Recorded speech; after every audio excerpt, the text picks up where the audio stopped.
जो आपका स्वागत है अपने प्यारे से YouTube channel real education class 10th में। मैं आशा करता हूँ दोस्तों आप सभी अच्छे होंगे और अपना पढ़ाई अच्छे से कर रहे होंगे। प्यारे बच्चों, आज के वीडियो में हम लोग जानेंगे क्लास 10th के सोशल साइंस के बारे में, ठीक है ना। सोशल साइंस जो आपका 27 जून को जो आपका पेपर होने वाला है त्रिमासिक का सोशल साइंस का, इसी का आज हम लोग ऑब्जेक्टिव क्वेश्चन जानेंगे, ठीक है ना। तो इस वीडियो में आपको वही ऑब्जेक्टिव क्वेश्चन जो बताया जाएगा जो आपको 27 जून को एग्ज़ाम में पूछा जाएगा। तो सेम टू सेम वही ऑब्जेक्टिव क्वेश्चन बताया जाएगा। तो आप सभी इस वीडियो को शुरू से लेकर अंत तक बने रहिएगा। अगर आप हमारे चैनल पर नए हैं तो चैनल को सब्सक्राइब कर दीजिएगा, साथ में बेल आइकन को भी ऑल पे सेट कर दीजिएगा, इससे आने वाली वीडियो का नोटिफिकेशन सबसे पहले आप तक पहुंचे। आइए प्यारे बच्चों, बिना देर के इस क्लास को हम लोग शुरू करते हैं। देखिए आपका प्रश्न संख्या 1 क्या कर रहा है कि बेस्ट लिक्वस की संधि किन दो देशों के बीच हुई थी। तो याद रखिएगा रूस और जर्मनी। किन देशों के बीच? तो रूस और जर्मनी, यानी कि ऑप्शन नंबर डी आपका करेक्ट आंसर हो जाएगा। अगला प्रश्न है 2 नंबर कि मार्च 1946 में फ्रांस तथा वियतनाम में होने वाला समझौता किस नाम से जाना जाता है।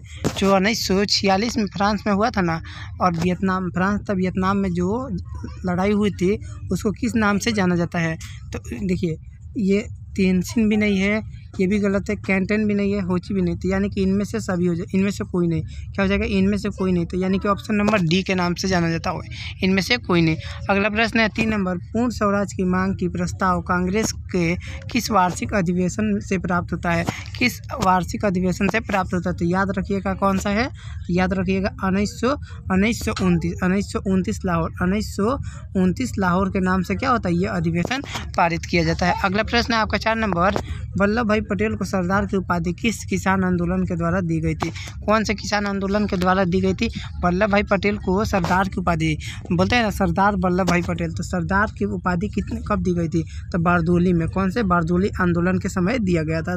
तो ऑप्शन नंबर ये याद रखिएगा, सही जवाब हो जाएगा। 4 का सही उत्तर क्या हो जाएगा? ए नंबर आपका। अगला प्रश्न है 5 नंबर प्रश्न को देखिएगा कि भारत के लिए पहला फैक्ट्री एक्ट कब पारित किया गया था।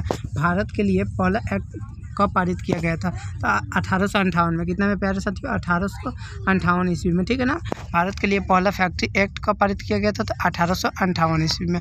अगला प्रश्न है 6 नंबर पूंजीपति वर्ग के द्वारा किस वर्ग की शोधन होती है। किस वर्ग की शोषण होती है? तो मध्यम वर्ग की। किस वर्ग की? तो मध्यम, जो मिडिल वर्ग के लोग होते हैं उसी की क्या होती है, तो उसी की शोषण होती है, ठीक है ना। तो याद रखिएगा मध्यम वर्ग की। 6 का राइट आंसर क्या हो जाएगा? बी हो जाएगा। क्या हो जाएगा प्यारे साथियों? बी हो जाएगा। आइए प्रश्न संख्या 7 को देखते हैं। प्रश्न संख्या 7 आधुनिक युग में अर्थव्यवस्था के क्षेत्र में होने वाली सबसे बड़ी क्रांति है। सबसे बड़ी क्रांति कौन सी थी? याद रखिएगा जो आधुनिक युग में अर्थव्यवस्था में होने वाली सबसे बड़ी क्रांति कौन सी थी? तो औद्योगिक क्रांति। कौन सी थी? औद्योगिक क्रांति। ऑप्शन नंबर बी याद रखिएगा, सही जवाब हो जाएगा। ऑप्शन नंबर बी आपका करेक्ट आंसर हो जाएगा। अगला प्रश्न है आपका भूमंडलीकरण की शुरुआत किस दशक में हुई थी। तो 1990 में। कितना में प्यारे साथियों? 1990 ईस्वी में। भूमंडलीकरण की शुरुआत कितने में हुआ था? तो 1990 ईस्वी में। अगला प्रश्न है आपका 9 नंबर की गुटेनबर्ग के सर्वप्रथम किस पुस्तक की छपाई की। गुटेनबर्ग ने सर्वप्रथम सबसे पहले कौन सी पुस्तक की छपाई की गई थी? तो बाइबिल पुस्तक। कौन सा था? बाइबिल पुस्तक। ऑप्शन नंबर डी याद रखिएगा, सही जवाब हो जाएगा। अगला प्रश्न है 10 नंबर विश्व में सर्वप्रथम मुद्रण की शुरुआत कहाँ की थी। सर्वप्रथम मुद्रण की शुरुआत, ठीक है ना, तो सबसे पहले चीन में हुआ था। कहाँ पे हुआ था? चीन में। ऑप्शन नंबर सी याद रखिएगा, चीन हो जाएगा आपका। प्रश्न संख्या 11 है कि मेंडल के प्रजनन प्रक्रिया को बाधित करने वाला रसायन कौन सा है। मेंडल के प्रजनन को प्रक्रिया को बाधित करने वाला रसायन का नाम पूछा गया। तो याद रखिएगा एंड्रीन। क्या हो जाएगा? एंड्रीन हो जाएगा। ऑप्शन नंबर सी आपका सही जवाब हो जाएगा। अगला प्रश्न है 12 नंबर बिहार में अति जल दोहन से भूमिगत जल के किस तत्व से संकेंद्रण बढ़ा है। किस तत्व से संकेंद्रण बढ़ा है? तो आर्सेनिक। कौन हो जाएगा? आर्सेनिक। ऑप्शन नंबर सी याद रखिएगा, सही जवाब हो जाएगा। अगला प्रश्न है 13 नंबर संविधान की धारा का संबंध क्या आ जाएगा। 13 का राइट आंसर क्या हो जाएगा प्यारे साथियों? संविधान की धारा का संबंध किससे है? तो याद रखिएगा संविधान की धारा का संबंध वन्य जीवों तथा प्राकृतिक संसाधनों के संरक्षण से। किससे है? तो वन्य जीव, जो वन में जीवो रहते हैं तथा प्राकृतिक संसाधन के संरक्षण से क्या है? संविधान की धारा का संबंध है।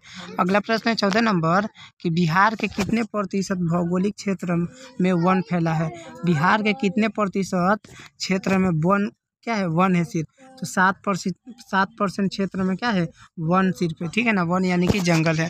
अगला प्रश्न है 15 नंबर, एल्युमिनियम बनाने के लिए किस खनिज की आवश्यकता पड़ती है।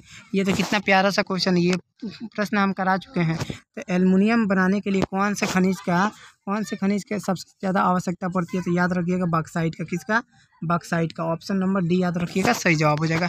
अगला प्रश्न है 16 नंबर, भारत में किस राज्य में सौर ऊर्जा के विकास की सर्वाधिक संभावनाएं है। भारत में किस राज्य में सौर ऊर्जा की विकास की सबसे ज़्यादा संभावनाएं हैं।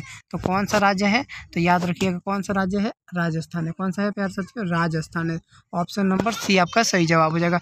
अगला प्रश्न है 17 नंबर, निम्नलिखित में कौन से छोटे पैमाने का उद्योग है। छोटा पैमाने पर किसका उद्योग किया जाता है, छोटे पैमाने पर किसका उद्योग किया जाता है। तो खिलौना का उद्योग, किसका प्यारे साथियों, खिलौना का उद्योग, ठीक है ना। ऑप्शन नंबर सी याद रखिएगा, सही जवाब हो जाएगा। अगला प्रश्न आपका 18 नंबर है कि देश में कितने विशेष आर्थिक क्षेत्र विकामीन है। जो अपने देश है भारत देश में कितने विशेष आर्थिक क्षेत्र विकामीन है। तो 5, कितने, 5 गो, ठीक है ना, 5 गो याद रखिएगा। ऑप्शन नंबर डी याद रखिएगा, सही जवाब हो जाएगा।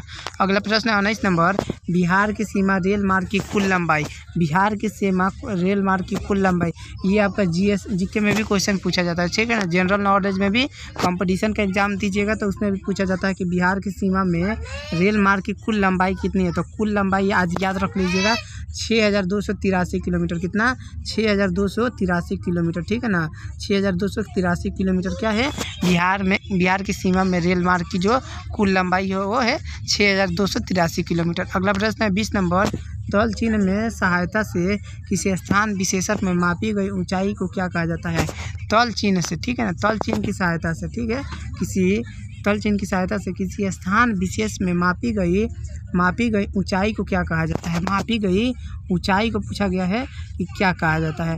तो याद रखिएगा मापी गई ऊंचाई को हम लोग क्या कहते हैं, तो स्थानिक ऊंचाई। क्या कहते हैं प्यारे साथियों, स्थानिक ऊंचाई। ऑप्शन नंबर ए याद रखिएगा, सही जवाब हो जाएगा आपका। प्रश्न संख्या 21 है। प्रश्न संख्या 21 देखिएगा कि जब हम लैंगिक विभाजन की बात करते हैं तो हमारा अभिप्राय होता है। जब हम लैंगिक विभाजन की बात करते हैं तो हमारा अभिप्राय क्या होता है, ठीक है ना। अभिप्राय क्या होता है, तो समाज द्वारा स्त्रियों और पुरुषों की दी गई असमान भूमिकाएं। क्या होता है हमारा क्या होता है, अभिप्राय क्या होता है प्यारे साथियों, तो समाज के द्वारा जो स्त्री और पुरुष के द्वारा दी गई असमान भूमिकाएं के बारे में क्या होता है, हमारा अभिप्राय होता है। तो ऑप्शन नंबर बी याद रखिएगा, सही जवाब हो जाएगा। अगला प्रश्न है 22 नंबर, भारत संविधान के बारे में इनमें से कौन सा कथन सही है। भारतीय संविधान के बारे में इनमें से कथन कौन सा सही है। तो यह धर्म के आधार पर भेदभाव की मना नहीं करता है। यह क्या करता है, धर्म के आधार पर, ठीक है ना, धर्म के आधार पर क्या करता है, भेदभाव की मनाही करता है, ठीक है ना। तो ऑप्शन नंबर ए याद रखिएगा, सही जवाब हो जाएगा। ए नंबर आपका कथन सही हो जाएगा। अगला प्रश्न है 23 नंबर की सतह में 23 नंबर प्रश्न है, सतह में साझेदारी सही है क्योंकि सतह में साझेदारी सही है, क्यों सही है। तो याद रखिएगा देश की एकता को कमज़ोर करती है। क्या करती है, देश की एकता को ये क्या करती है, कमज़ोर करती है। ऑप्शन नंबर बी याद रखिएगा, सही जवाब हो जाएगा। अगला प्रश्न क्या है 24 नंबर। वर्ष 1975 ईस्वी को भारतीय राजनीति को किस लिए जाना जाता है। वर्ष 1975 को भारतीय राजनीतिक में किस लिए जाना जाता है, किसके नाम से जाना जाता है या फिर किस लिए जाना जाता है। तो देश में आपातकालीन लागू हुआ था। क्या हुआ था प्यारे साथियों, 1975 में क्या हुआ था, देश में आपातकालीन घोषित हो गया था, ठीक है ना, आपातकालीन लागू हो चुका था। तो ऑप्शन नंबर सी याद रखिएगा, सही जवाब हो जाएगा। आपातकालीन लागू होने के कारण ही क्या होता है, देश में भारतीय राजनीति को नाम से जाना जाता है। अगला प्रश्न 25 नंबर, बिहार में संपूर्ण क्रांति के नेतृत्व में किसने किया था।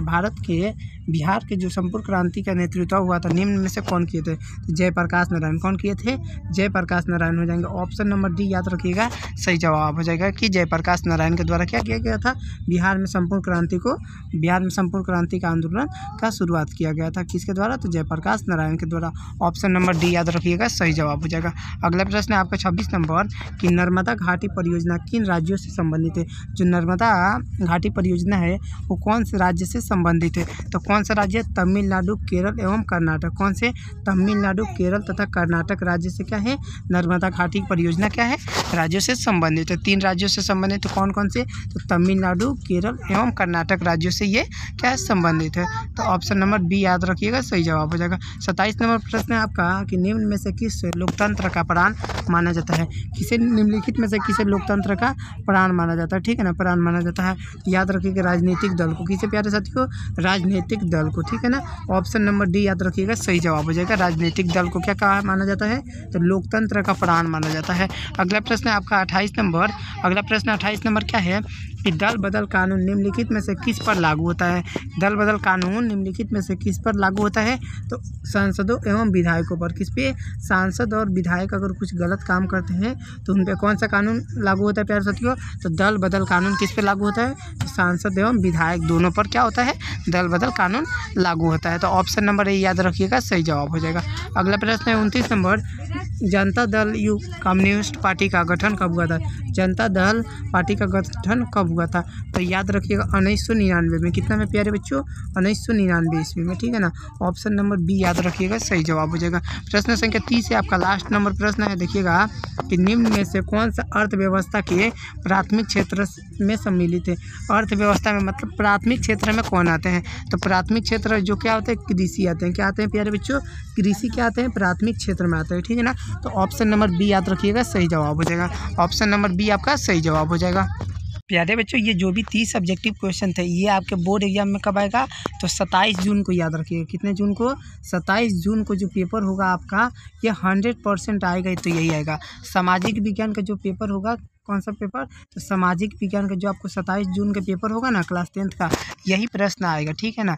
30 में 30 आप लोग को हम बता चुके हैं कौन कौन सा प्रश्न आएगा। आप 30 में 30 गर्दा करके आइएगा, एकदम अच्छा से बना कर आइएगा, ठीक है। और 30 नंबर आपका 30 में 30 नंबर ऑब्जेक्टिव क्या होगा, पूरा का पूरा सही होगा।